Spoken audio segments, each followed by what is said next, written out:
gusto saludarte, verte después de mucho tiempo de nuevo en los principales lugares del radicalismo de Misiones.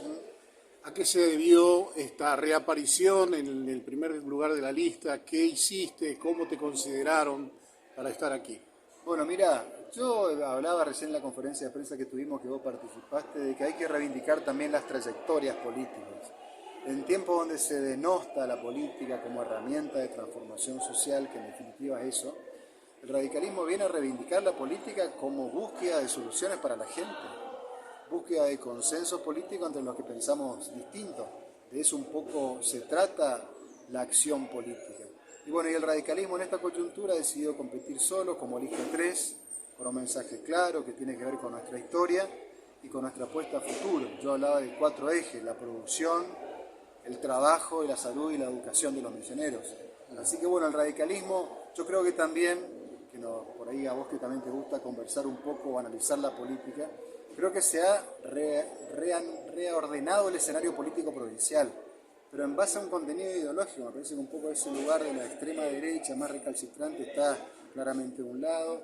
Hay una propuesta que aparece del pasado que tiene que ver con la renovación, que hoy vuelve a estar en la cancha, el kirchnerismo, que estuvo también muy golpeado en Misiones, y surge el radicalismo con una propuesta alejada de esos extremos, que reivindica el diálogo, pero que con mucha valentía cree que hace falta defender los intereses de Misiones en el Congreso.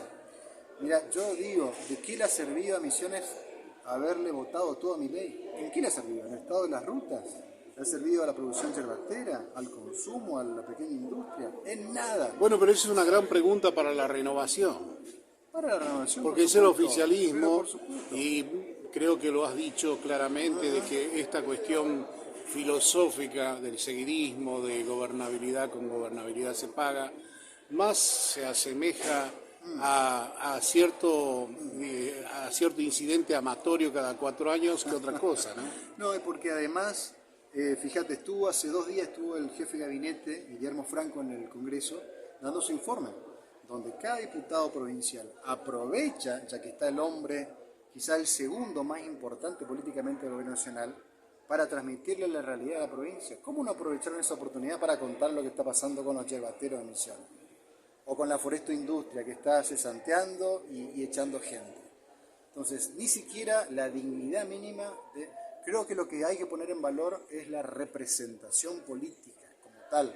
Nosotros necesitamos tener diputados que sean representantes, no empleados o delegados. O deliveries, o deliveries de Claro, alguien. bueno, entonces mirá, uno se ríe porque realmente termina siendo trágico, ¿no? Que la voz...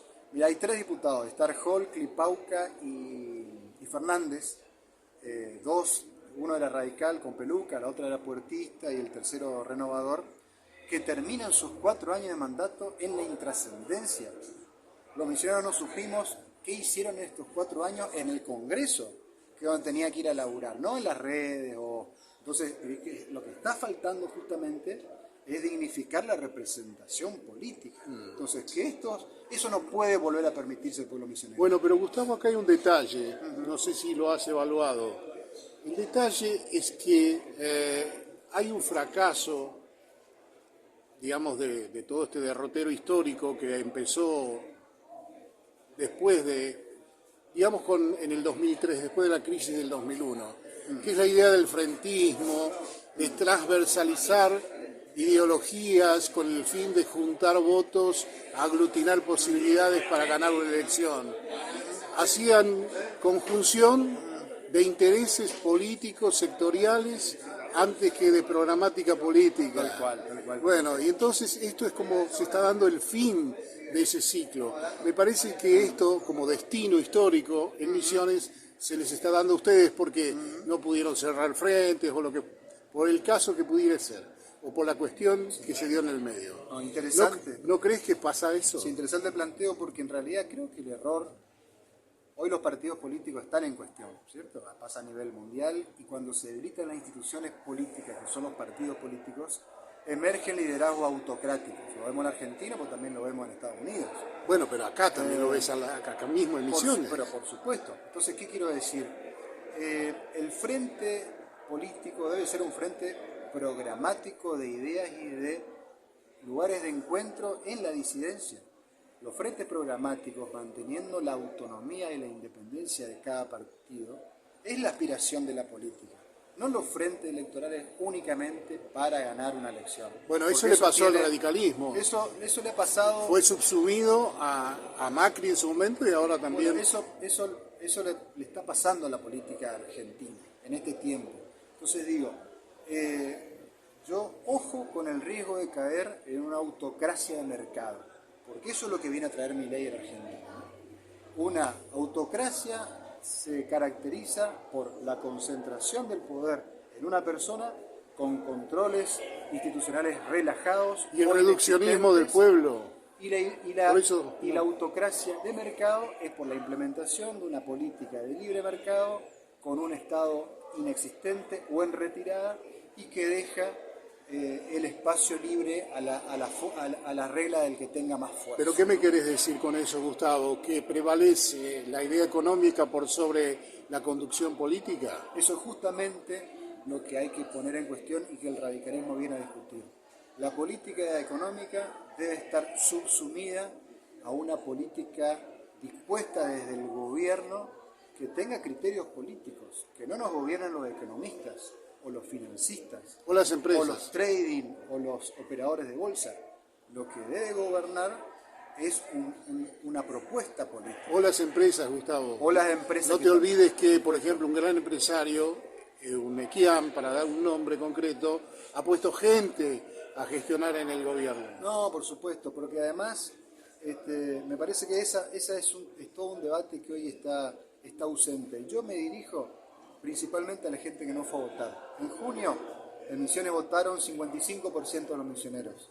Hay un 45% que no se encontraron representados por ninguna opción. Bueno, eso no puede volver a pasar. Creo que cuando los extremos son tan ruidosos, como está pasando hoy en Argentina, los mesurados, la persona que está preocupado por cómo llega a fin de mes, cómo paga la luz, cómo no pierde el laburo, esa es la gente o la persona que está apática. Bueno, a ese misionero los queremos invitar a votar, porque los 3 diputados que vamos a elegir van a decidir luego sobre el valor de los impuestos que pagamos, sobre los salarios que cobramos o sobre el futuro de nuestros hijos. Entonces, hay que hacer una tarea de invitar a que la sociedad participe políticamente y que vaya a votar en octubre.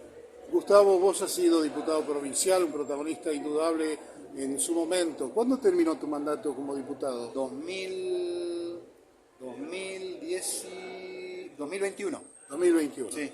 Yo me acuerdo muy bien, y esto también porque quedan algunas cosas, viste, desdibujadas y a veces sin respuesta definitoria o cómo quedó. Me acuerdo tu accionar denunciando a EMSA en particular, que no sabíamos los números, habías reclamado directamente al gobierno, creo que había participado el Consejo de Contadores Públicos, algo por el estilo. Simplemente porque uno también es lo que produjo. ¿En qué quedó aquello? Sí, en su momento logramos a través de la Ley de Acceso a la Información Pública que la justicia le requiera a EMSA que nos entregue los balances. Y ahí saltó un rojo terrible que tenía EMSA y la deuda que tiene EMSA hasta el día de hoy con Camesa. Fíjense ustedes que todas estas cajas que se fueron armando en la provincia de Misiones y la Renovación, ayer veía en un informe que se hacía respecto del Garrahan. Otro tema, el IPS Misiones. Claro, que le debe un montón de plata al Garrahan. Tercer o cuarto deudor del Garrahan a nivel nacional, IPS Misiones. Entonces, por un lado, la Renovación se ufana de que tiene las cuentas claras, pero por otro lado hay espacio deficitario y deudas por todos lados, ¿no? Entonces, creo que ese es el rol que hay que reivindicar del representante político y es el desafío que tenemos por delante.